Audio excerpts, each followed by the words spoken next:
Hello, everybody. Hi, wherever you are dialing in from. It's so great to see you once again for yet another um, a growth invitation. We're back in season 2. And as you know, in this season, I'm committed to bringing powerful females from all around the world to share the stories of the challenges, the growth, and the transformation that they've had as an invitation and as an inspiration to you all, so that no matter where you are, what you've experienced, and what your starting point is, you can always choose to grow and manifest your dream future. And today I am super excited because I have my amazing friend Jude Monteserrato here with me today. Hi, Jude. Hi, Janette. Oh, it's such a pleasure to be here with you. It's so great to have you here and for you to have offered to share such a impactful and definitely transformational journey. And Jude is someone that I met as part of the Lisa Nichols certification course that I was doing last year. And I think, every person who's been on that 1 year journey together has been, we're all feeling it still. I think we're all still going through a lot of it. There's kind of like the aftermath and the ripples from the course. The course itself, was uh 1 year, but we're about 5 months in after that year, and we're still going through it. I'm personally still going through it, and I know Jude, we catch up every now and then, and we all are. So, but anyway, what we're going to do is I'm going to ask Jude to quickly introduce herself, and then we're going to jump into this really incredible journey today.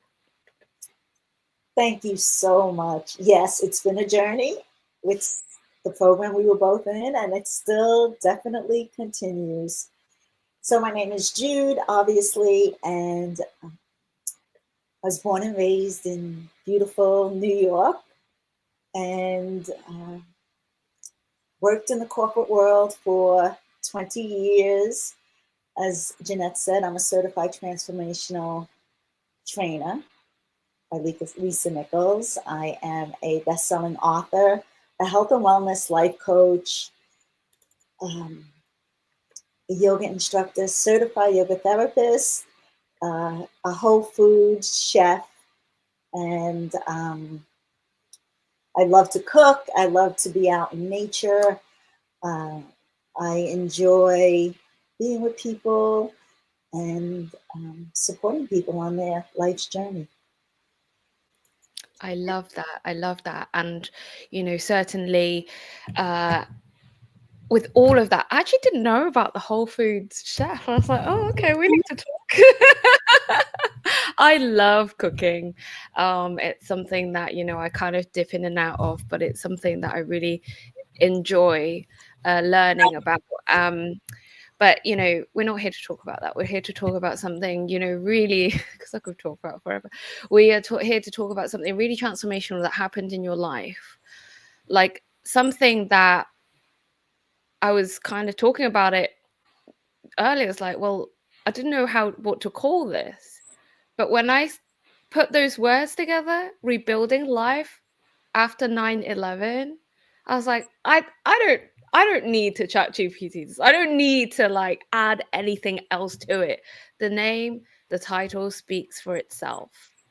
So if you would be willing, I'd love for you to actually share your story.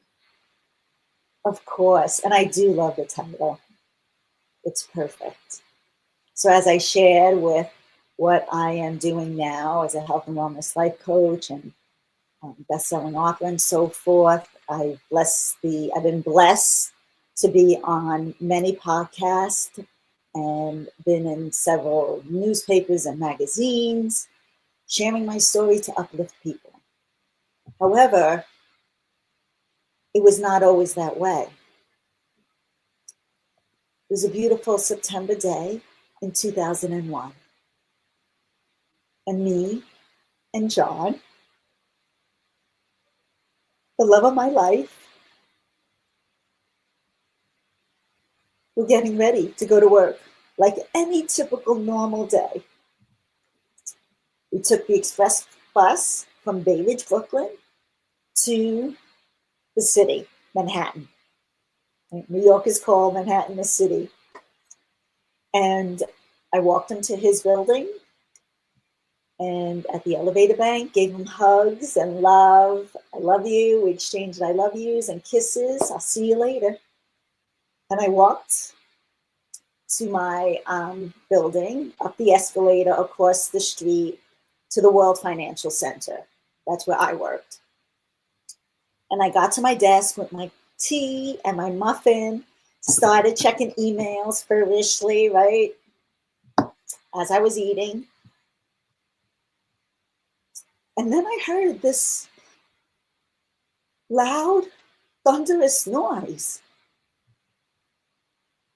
And I was like, how could that possibly be on this crystal clear, blue sky September day?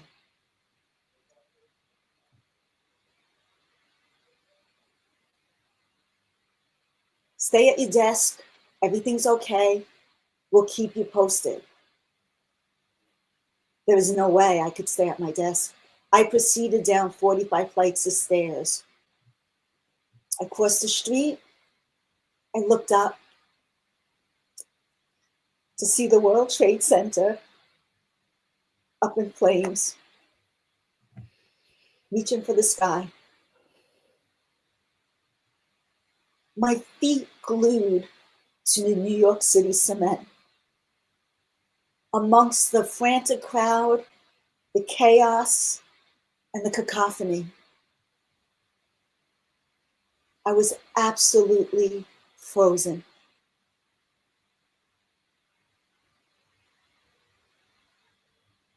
It was 14 months of crying, of clinging, of compromising.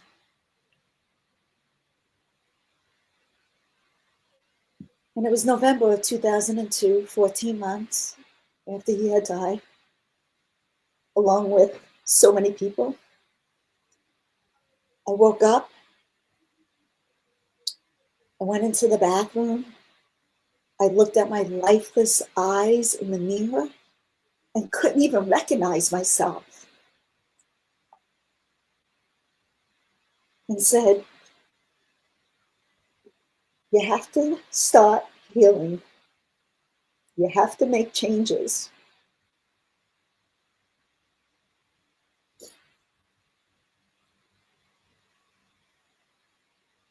And then it began. And I want to be totally honest. It was a long, slow process. And to this day, I'm still healing. But slowly, my toolbox began to fill. I started meditating. Don't forget, I'm a New Yorker. Meditating was beyond anything I ever imagined doing. I started practicing yoga. Again, something I never wanted to do. But I went for yoga to ask those questions, to get answers to those questions from my soul. Who am I now? Why am I here? And where am I going? I journaled. I went out in nature. I traveled. And slowly, piece by piece, I went from unhealthy to healthy, from darkness to light, from only believing in impossibility to knowing possibility.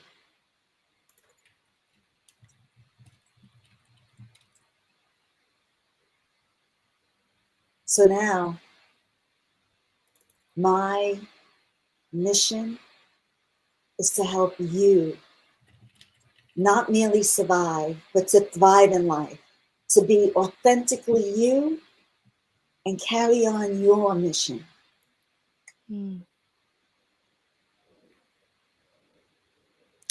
That is so, so amazing and so beautiful. I was tearing up when you were sharing that. I was like, oh my God, I cannot even begin to pretend to imagine what that would have felt when you were there. You heard it, you saw it, you watched it, and you knew that your loved one is somewhere.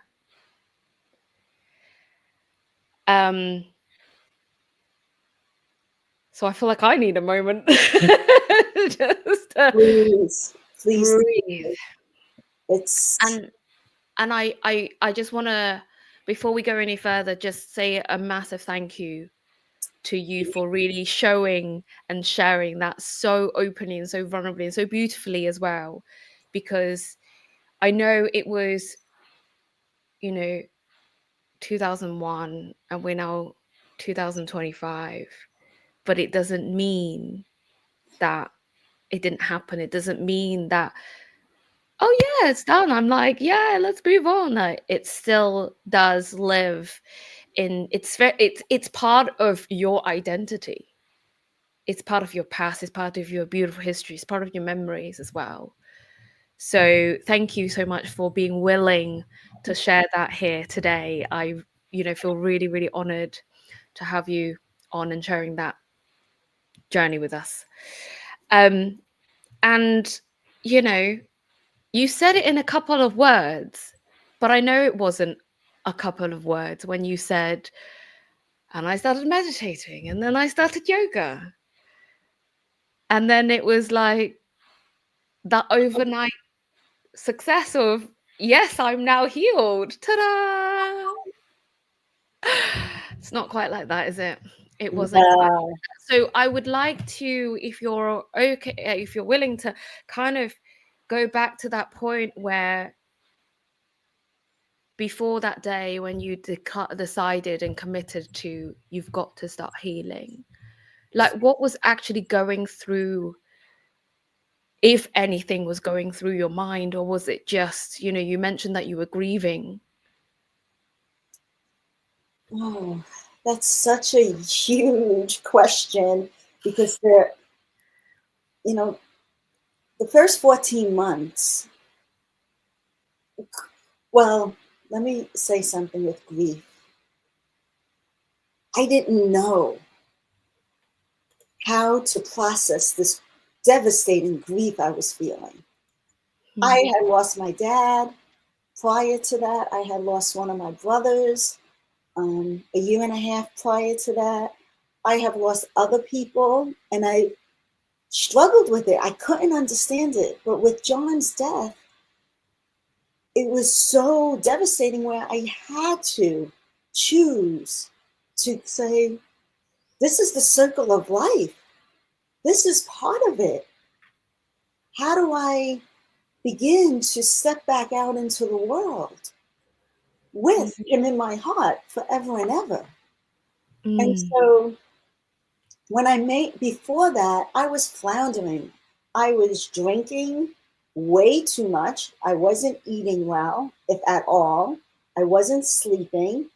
I was smoking cigarettes again, because I had quit. I believe it was like 10 years prior, before 9/11. So I was just floundering. And that's what I would do when something happened in my life. I would drink, I would smoke, I would just kind of pack it down. Right? I'm good. Right? You ever hear that? I'm good. Yeah. So when I made that decision, and this is something I like to share with your audience, my audience, that you make that choice, be open to what shows up. Because things start showing up in ways that I never imagined. When I got the feeling of meditation, I was like, oh no. I'm a New Yorker. I'm a go, go, go kind of person. I'm not going to sit. I got my list to do. So it was at that point I kept saying, I can't feel, nothing will be as painful as what I feel right now. So I have to try. Wow, that is so powerful. And I love that. And I think, this month I'm talking about permission. And I feel like in that moment, you gave yourself the permission to decide something different. Jessica is saying there, it's like, yeah, it's true transformation. Yes. It is. It's true transformation. And you gave yourself the permission, you made that commitment, that decision to say, actually, I know that this affected me, but I need to move on with John still in my heart, with the love and with the joy from the memories. So then you can show up and do what it is that you want to do. Absolutely. Absolutely. And it was and still is a process. Like you said, it didn't happen overnight. I learned that grief, it's not linear. It's waves of emotion that come and go.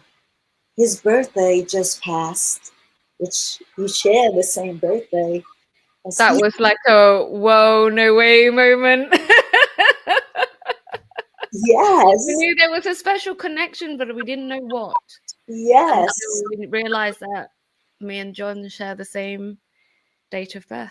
Yes. And so even his birthday, April 3rd, like yours, I felt it. I just felt this heaviness in my heart the day before.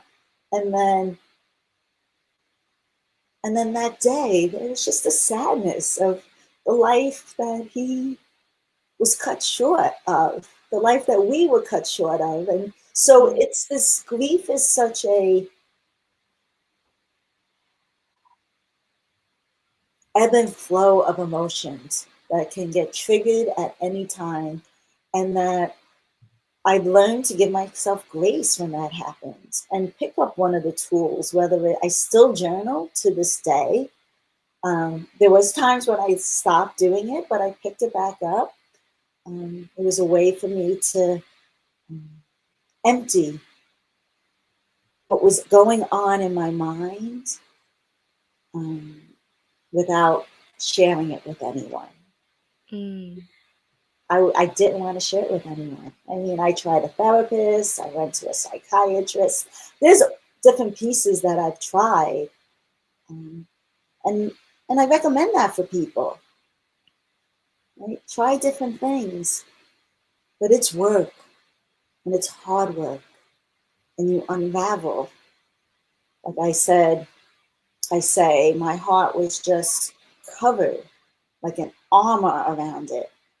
And slowly I had to chip away to reopen it. And the scar is always there. It's sealed, and sometimes it opens, and sometimes it burns. Wow. Thank you for sharing that. And, I think nowadays what happens is that people think, we're so trained to think you do something one time and then it's done. You go through one journey and then ta-da, we are like finished product, and now I can go on and move on with my life. We feel like, we've been trained to think everything is quick, fast, solution based, efficiency. But healing, transformation, it's a journey. And I love what Jessica's saying here. It's like, Yes. I feel as though it's almost living. Grief has a heartbeat of its own for those we are missing. Beautiful, Jessica. Oh, beautiful. Yeah, absolutely.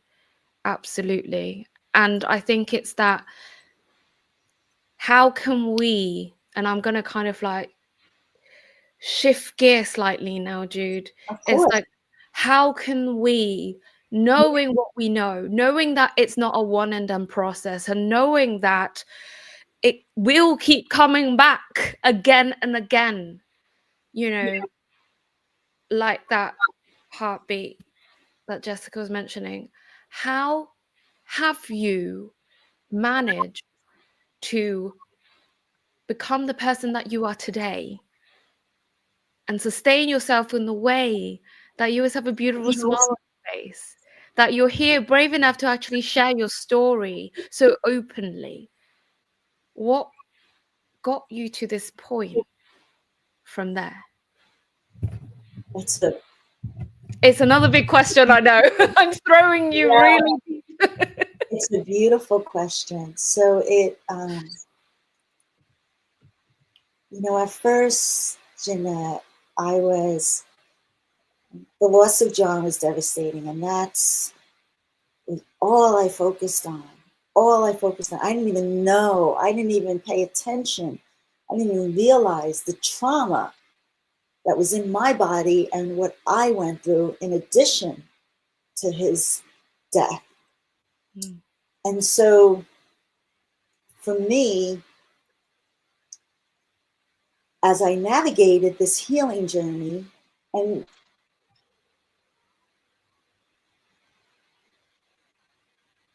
uncover who I am, that's part of it. It wasn't like I was a fake person with him, but I dove in deep of who am I? Who am I? And also came to the beautiful realization that this is a story that I want to share with people to help people, to inspire people, and guide them through their journey of becoming who they are, and maybe through loss that they're stuck in.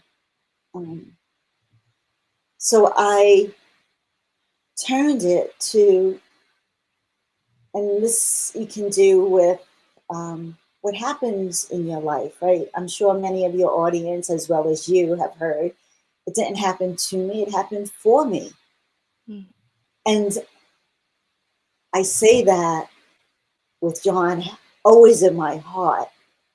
He gave me, and I say this, and it took me a long, long time to accept this and say it, that John's death, he gave me such a huge gift. He gave me the gift of go, fulfill your mission, be who you are meant to be.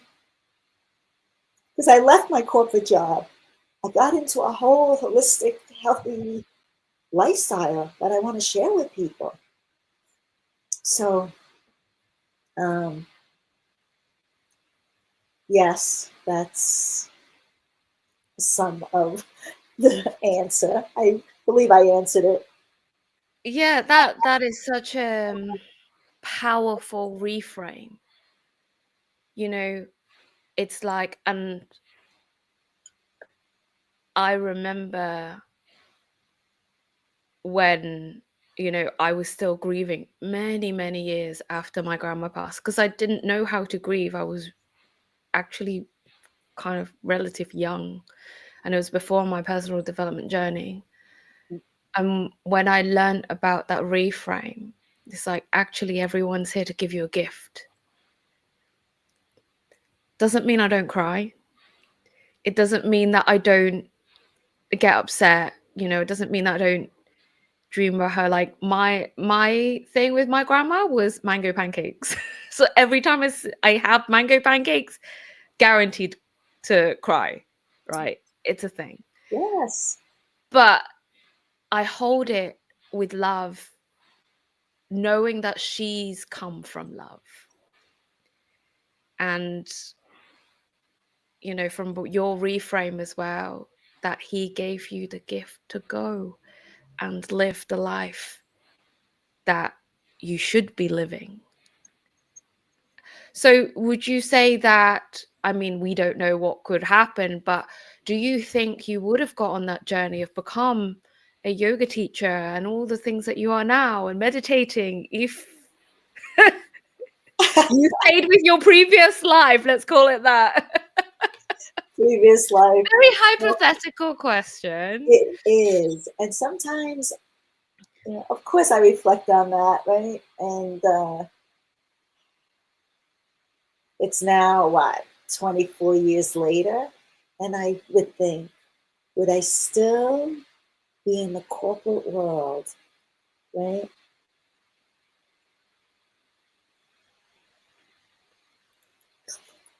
Climbed up the ladder, right? And ending up with a title, right? That didn't mean anything. So to answer your question,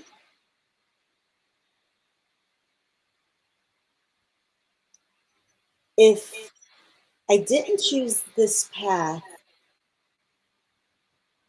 after John died, I truly believe something else would have hit me over the head. Worse than 9/11, right? Worse than the loss of John.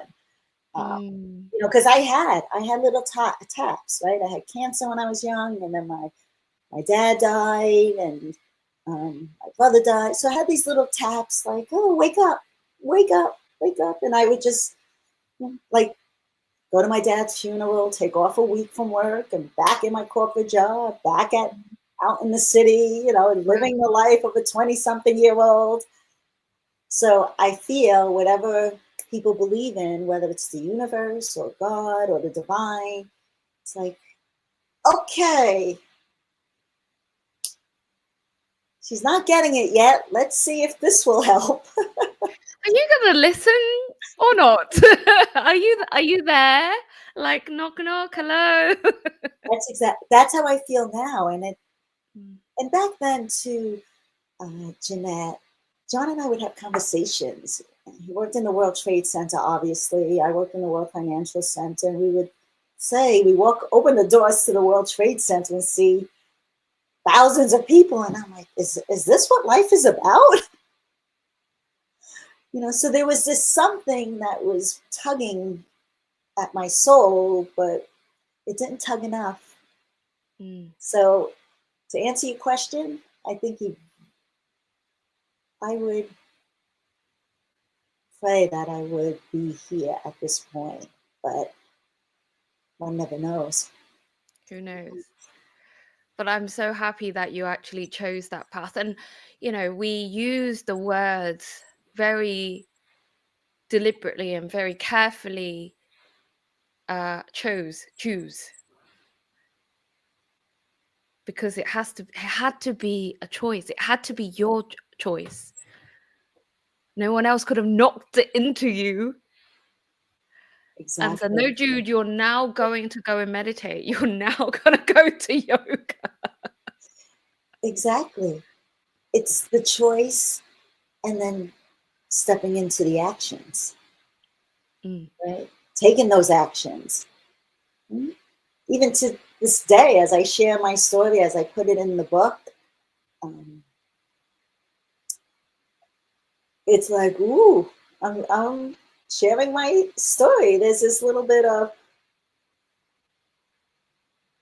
being scared, right, to put myself out there, but then it goes back to, okay, I have to take this action. This is not for me to hold on to. Not for me to hold on to. This is to help others. We all have stories. Mine isn't worse than anyone else's. We all have stories. We all lose people that we dearly love. And I just like to create space where you can hold someone during the grieving process. And whatever way they choose, again, that word again, they choose their healing path. All different. Yeah, absolutely. So as we begin to wrap up today, I can't believe it's half an hour already. But if we begin to wrap up today, knowing what you know now, having experienced that very vivid and traumatic journey that you've been on, what is one tip or piece of advice that you can give to audience today that might be going through challenging times, might be going through grievance, might be going through something that they don't yet know how to handle?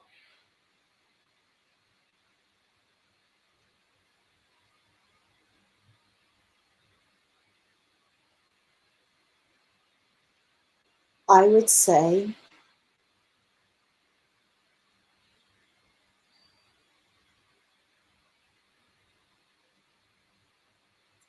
just from my experience, is take a look at yourself and make a decision to begin to heal and to be open to what shows up. And it's okay to feel what you're feeling, because that's exactly where I was. I didn't know how. I didn't know what to do. What I was doing wasn't working. So I made the decision that it was time. And that's one way to begin your healing journey. Is that's what I'm offering. Thank you so much for that, Jude. I love that. And with everything that we do, it starts with a decision. It starts with allowing yourself to feel whatever you like to feel, but then actually making that decision to go, okay, now I can start to heal. And we're not saying that it's going to be like, poof, done, ready. But that commitment to yourself personally to start the healing process is one that's going to be, as you can see with Jude here, one of the most transformational decisions that you can make for yourself. Yes, Janette, I love that. That's exactly it. Commitment to yourself.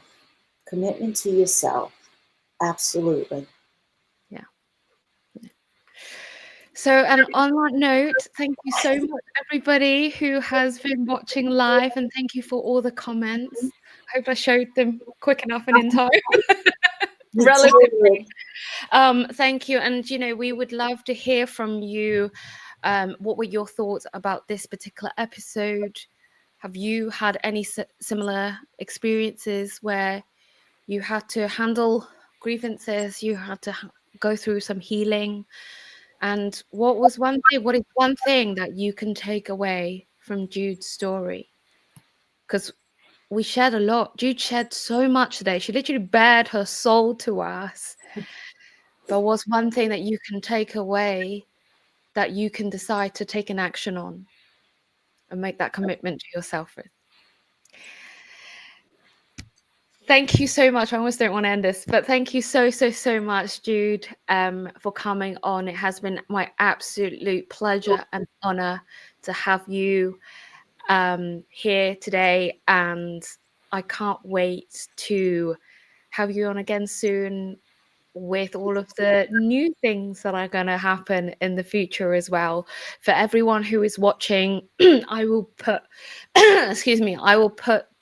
Jude's links. Jude's got a few books and also social media. I'll put all of the links in the comments after this so that you can just click on it and find out how you can connect with her and read her story in more detail and see for yourself Jude in her absolute brilliance.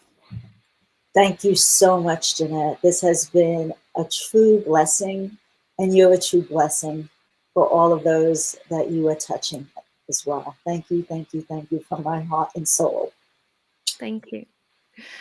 On that note, thank you so much, everybody, for watching. And thank you for watching the replays. We will see you again in 2 weeks' time. Bye for now. Bye.